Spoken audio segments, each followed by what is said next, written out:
I got very fortunate and started finding a lot of information about Capilano, and that's what I'm going to share with you. It all stemmed from somebody had suggested that, his name's James Hansen, suggested that Robert Trent Jones actually laid out Capilano, which bothered me. And so I set out to try to prove him wrong and found I didn't have enough information, and then it sort of set out a course that led to this. So I'm going to walk you through essentially what I found about Capilano in the last 6 months, and I will take on this question. So a little background for you. It's a development by A.J. Taylor. He managed to, there's a long history to it. I will actually share that. The only self-promotional moment, I'm writing a book just on the 5 Great Commissions, and it spells out the whole story to Capilano. Anyways, he set out to develop a housing project in the area, ended up acquiring a massive acreage. Actually, I think, so that's Capilano Estates. You can see this was sort of conceptual, and essentially developed the hillside. So he managed to purchase the property in 31, and in 31 he also met with Stanley Thompson, which I'll get to, and the whole project hinged around he had to actually build a suspension bridge. So he actually pitched the bridge in 26 on a completely different project, but the whole way of developing it was he just needed access. That bridge was budgeted at $6 million. They actually built it for $5,999,000. It's unbelievably close. It was like within $23. Anyways, the key person on the development is actually James Dawson. James Dawson's on the left. That's Olmsted. Actually, that's 2 Olmsteds there. He laid it out, and the Olmsted brothers were brought in to develop the project. Key players, John Anderson was the site project coordinator. He's the one he had all the fights with. If you know the stories about all the back-and-back emails, that's who he had the fights with. Stan Conway was the on-site engineer. Watson was landscape architect. Obviously, you can see Stanley, that's what he looked like in 31, and Taylor's in the middle. So Taylor met Thompson in New York. Thompson went to New York a lot. He actually traveled a lot more than I think people realize to get work. So they met in 31. He was hired in 1931. So February 32, the Olmsteds put together a plan. This is the very far eastern section. They were looking at the first 1,000 acres. So that's the first 1,000 acres, and essentially that's where they decided where the golf course was going to go. So that's the first interesting thing. These are the first routings that show up. So the interesting thing is, I'll pose the question to you. Who did them? It wasn't Thompson. So this was done internally. They were looking just at routing studies. And this is the thing when you get into research. Actually, that was part of what I wanted to share today is you can find a lot of things. You've also got to figure out what they are. You've also got to figure out what's original, what's not original, where it all fits together. So we end up finally with this color plan as well. Still no Stanley. And now we get into March. Stanley actually went out in February. He made a trip out there to first look over the site. These sketches show up. This sketch leads to this plan, known as Golf Course Plan A. In very brief, you can see it's gone underneath and outside the lotting, and then the next one you can see here is Golf Course Plan B. It's a core golf course. They're looking at the idea of a core golf course. This is the first layouts. The interesting thing is, the first layout's done. They are not the layouts that we know. Okay, so that's one of the more interesting parts that comes out of this. If you're curious about yardage, he was both of them around 6,800 yards, which at that time would be fairly long. So what we have is, I don't know if you can make out, there's actually golf courses. The golf course is on there, and it's very detailed, the clearings. The interesting thing about this plan is drawn in 32, revised in 33. This is where we get into worlds of gray, and again, that was part of what I wanted to share, is sometimes you get information that you actually can't make sense of. So, is this done in 33? Is it an original in 32, drawn in 33? That's usually your quick conclusion, but it wasn't the case. As I dug down into the archives, I began to discover. So what's interesting about this is this crazy double routed version of the 13th hole around a wet area that used to be there at one point. The interesting thing about it is it actually shows up in the plan that I showed you. And that's where sometimes it takes a little bit of research to discover. Drawn in June 16th. Then there's one drawn even earlier that shows alterations. Mainly it's back and forth with the Olmsted brothers. The interesting thing is what it tells us is the routing was done. So we now know the routing was done before this date. And essentially, if you look at timelines that normally occur, that tells us the routing was done in May.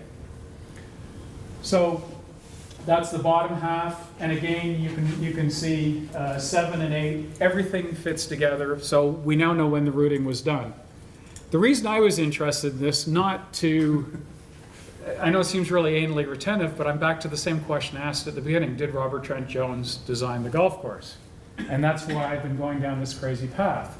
So I know he was on site because I have many notes for it that he was on site in February, and you can see the pay period, and it's pretty typical. You find the pay periods are pretty common. They're either 30 days or 60 days.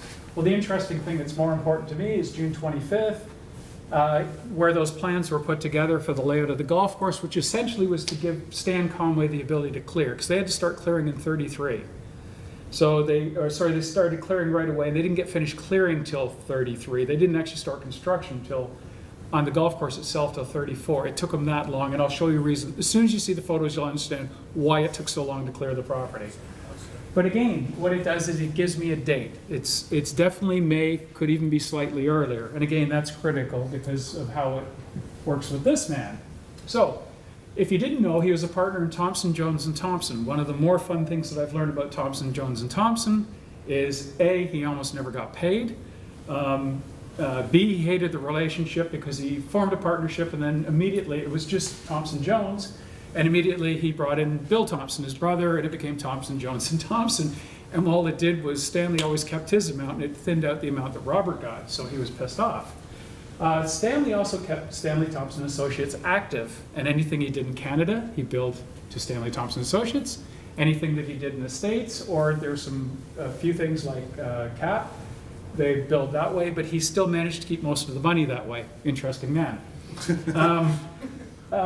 What's key to me is he visited, in 1932, he went to Banff. Cornell has been extremely slow. I hope to have the big, here I am. They've notified me that they'll send it now within 6 months. Essentially the Banff report. There's a copy in the archives. I can answer my question by looking at the dates. I asked them if they'd just open the folder and tell me the date. They said no. Anyways, I do know with talking with, because the joy for me is I actually had a number of conversations with Jeff Cornish where I could ask him very direct questions of things I wanted to know. He told me the most hilarious story about them fighting on site, and that was in 35.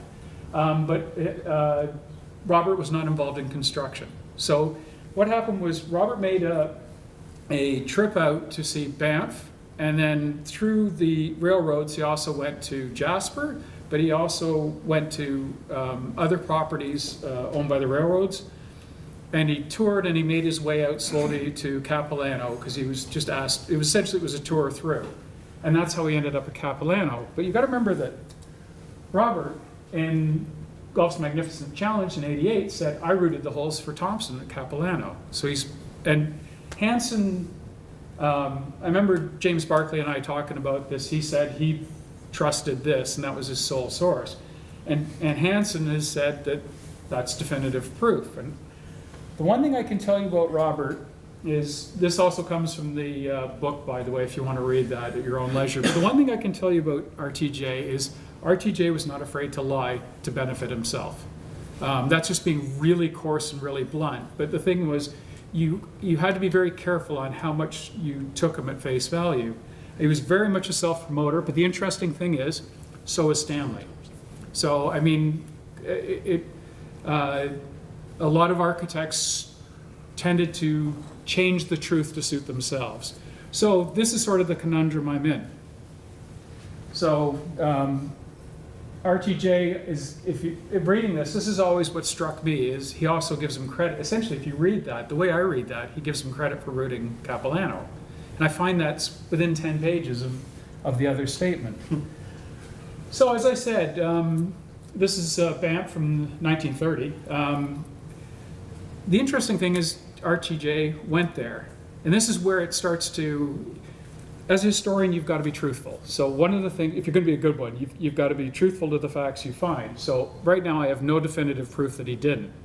The interesting thing is, along with this, he told the story about when he went out to see the cauldron, there was no bunkers. And I always struggled with that story.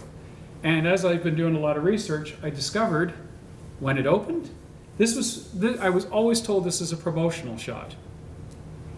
It's always been told, every book has always said this is a promotional shot. It's not.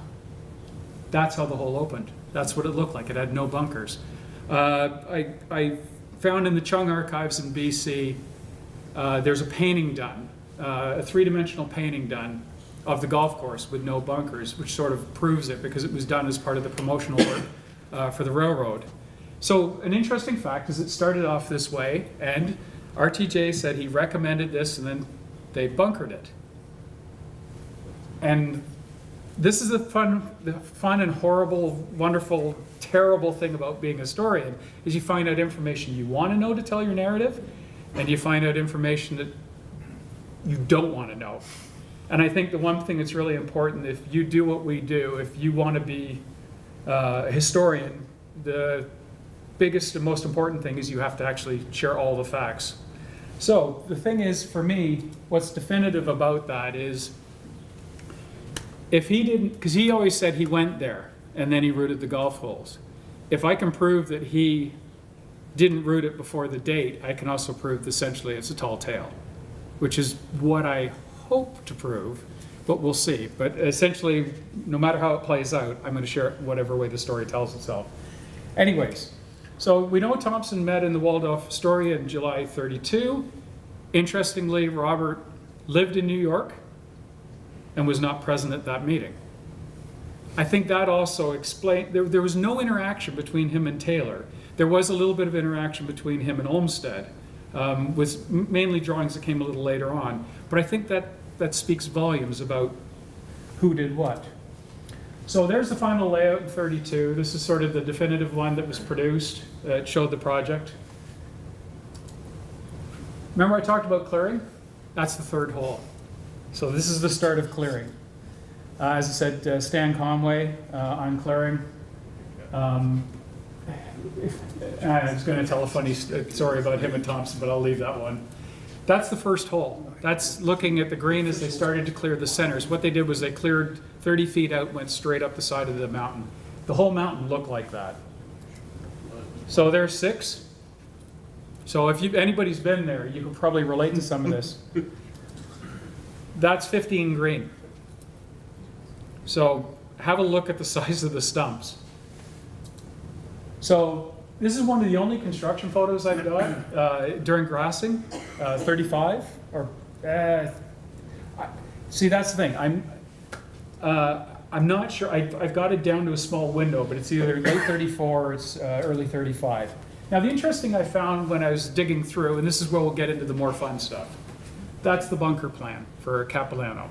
Now, the interesting thing about a lot of these drawings, this one in particular, it's an as-built. It's not a design drawing. Half of his stuff that you see at any golf club is actually, I was talking to somebody about it today. He had a tendency when he had a lower budget job, Oakdale would be a good example, where he didn't do much. And then what he did was he presented them a plan that's got very elaborate bunkering. And what it was what he wanted to do if he had the budget to do it. But also, he was a businessman. What he was also trying to do is get the club into a pattern of renovating regularly to generate business for himself, because he certainly couldn't balance a checkbook. And what he was trying to do is he was trying to artistically get to a certain point, but also financially develop business through. So Westbound has a great example of that, where it was very simple when built. So that's what this was done for promotional purposes, but it shows all the original bunkering. So I'm going to walk you through, and I'm going to give you what all the holes look like, and I'll go fairly quickly. So first hole, no bunkers whatsoever, not even that wild fairway bunker on the left-hand side, nothing. So that's just looking down. Look how open it was as well, by the way. By the way, just yell, please go back. If I'm just going fast just to keep pace to this. Right-hand side, notice there's no trees on the right of the golf hole at all. One of the things as I got into this, I discovered that all the adjacent holes had no trees in between them. What it was to provide scale, which Jeff talked about, and so that you never felt too encumbered by the property, because if it was tree lined like it is now, it becomes narrow. If you think about, you've got 2 fairway widths, you've got space. And when you feel space, you feel at ease, which talks to fun, playability, and then that's the way he set out to do Capilano. He did do one championship layout intentionally, and it was St. George's, but he also set out to make Capilano playable, because that was the fear on such a severe site, it would be too much. So that's why it was double width clearing in a lot of cases. So that's 2. Look how wide open that is. And the reason being is so you stand up in that tee and you've got all the space in the world to go right, but you need to go left to score on that hole. 3 coming back. Sorry, it's one of the ones I don't have a great photo of, but again, you can see how open things were. Trees obviously started to grow in. 4, one of the better photos. This is 38. You can see for a green site, gives you an idea what the bunkering was like, but the fact he did keep copses of trees. 5, and as you can see, it starts to narrow a little bit. The interesting thing about Stanley that I found in my own experiences is a lot of times he allowed you to enter into the golf course and be made comfortable, and then at some point, essentially, he put the screws to you. So he usually picked his moment, and there's always some spot. If you've never been to Kawartha, please go. When you get to the 6th hole, essentially it's 225-yard par 3. It is the toughest par 6 I know, but the whole thing is he's given you 5 holes to make a birdie in a row. Clearly given you the, and at that point it's like, okay, now you show me you've actually got some game. But he did it, and he did it a lot. And so, you know, some of the tee shots would be narrower intentionally. 6 down the hill, that's actually a pretty good shot, but notice how wide open on the left where 9 is. But you can see the views, you can see the space, the bunkering, you can see the flashes. 7, again, 7 right now feels quite narrow, but look how open this is at the time. And you can see the bunkering's actually all original, although the bunkering at the greens changed. Actually, as I've got into this, I've discovered there's a little more change than I thought there was. 8, you can see the joint bunker complexes just to separate the holes, but it's wide open. That's looking back from the green. You can see the big bunker in front that's got the islands. I've got a great picture of the island somewhere. I just didn't put it in this. The joint bunker on 9 just splits the holes. I still haven't found a picture of 9. This is a 1938 movie, which is in color is amazing. But there's a movie of the golf course you can actually get off of YouTube. So, but you can see how elaborate the bunkering was back then. So everybody's talked to creativity. Think about that at that time. That's a lot of imagination. 10, I don't have a picture of 10 green, but that does give you an idea of the tee shot, and then it goes left. They cleared only part of this at the time. 11, you can see the bunkering here, gives you a nice detail. 12, that's actually 4 again on the right, but 12 is actually on the left-hand side. It's probably the best photo I've got of 12. 13, found this just the other day. It actually shows that there's the creek's there, but there's no features whatsoever around it. And you can see the tees for 14. 14 is actually one with a lot of photos. That's a great photo. That isn't 38. That's actually early 40s. But it shows you the bunkering, and it shows you how open. See the ravine on the left? You can't even see that anymore. By the way, damn arrows. No. No. Do you want me to fix it for you? Could you help me, please, Dad? Oh, there it is. Okay, but can you see the contours in the green? If you have a good look, you'll see there's contours in the green. It tells me the green's been rebuilt. 15, one of my favorite photos. The interesting thing is, if you look at all his routings, he used the bowl the same way. It ran 4 holes back and forth. He did it in different configurations. But the interesting thing was he left the bowl wide open. So at this point, you've just come up 320 feet, and you've come up from 9. The fascinating part about the Capilano routing, why it's so special, why we should care who designed it, is it actually overcomes 320 feet, which in golf architecture terms essentially is I don't like any of our, like in today's day and age, I would say there's only a handful of people who could actually handle that elevation change and come out with something that's walkable and fun. So that's a testament that I think it's actually one of the hardest routings yet. I'm not sure if it's his best, but it was definitely the hardest property he provided a great routing on. So is that his best? Probably. Anyways, but the joy is you come up 320 feet, he gets you to the top, and he gives you the bowl. And he doesn't tree it, and he makes it wide open. A little bit of distance in it, but you can see that's wide open. 16, heavily bunkered. Green's actually on over in here. But again, everything's wide open. You can see 17 in the background. 17. You can see how wide open this is. That's actually anything with the car, because I have one of 13, is actually 1950. Funny enough, the car shows up in every photo. But that gives you an idea what it looked like in 50 after post-war. But you can notice something going on between the holes. So they began to ruin the bowl. So 18, the interesting thing for me was 18 when it first opened, the green was not up top. You kept using this one. I wish I used the other photo. But what it was is they were going to build the clubhouse after the fact. And so they left the green down below, and then they changed everything when they started doing the clubhouse. So this green site, this magnificent end, actually came after the fact, but it was part of the process. He was still working on things at that point. Fun part about it is we have actually a pretty decent aerial, 50s, but not a lot had changed. And then I happen to have the prospectus. Is that not the best? He made these. Is that not the best shelter you've ever seen in your life? That's made out of the tree trunks. And then that's another picture of closer to grow-in on 14. This is early on. So I posed a question at the beginning that I can't answer. I've told you that honestly. But in my mind, when I've gone through all the documentation, we do know that he was the only one on site making all the decisions. If you start to read all the correspondence, there's actually quite a lot of correspondence. I've got letters and all sorts of things where he's personally very involved. And some of the, is it telex? God, this predates me so much. Is it telex? Like telegrams? Yeah. Teletype? I guess it would be telegrams. There's tons and tons of telegrams of communication, particularly with him and Conway. A lot of it's very snarky, and because they kept wanting to go ahead and do things without him, and he wanted to make sure things were done right. And he actually got his way on everything in the end, but it took him a lot of work and a lot of heartache as well.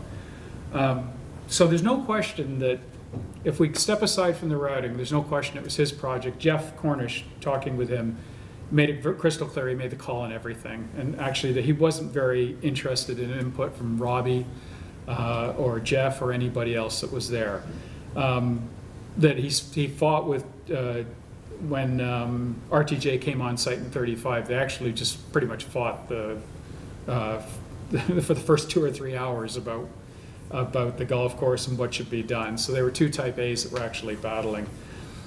My personal point of view is, even with the information I've got, Thompson didn't hand off the routings to anybody else in any instance. And I know a lot of stuff to do with Highlands, and it was made crystal clear that it was definitely Stanley's work, Stanley's call on everything, and Jeff was crystal clear about that. And I don't believe that changed remarkably for this. I've always believed this is one of RTJ's wonderful tall tales, and I think because Capilano is such an exceptional golf course, it was just a way of sort of puffing up his history. What I'm hoping to do with the Cornell thing is to put the dates together and just finally put this thing to bed. That's sort of my goal as a historian, as an interest in Stanley Thompson.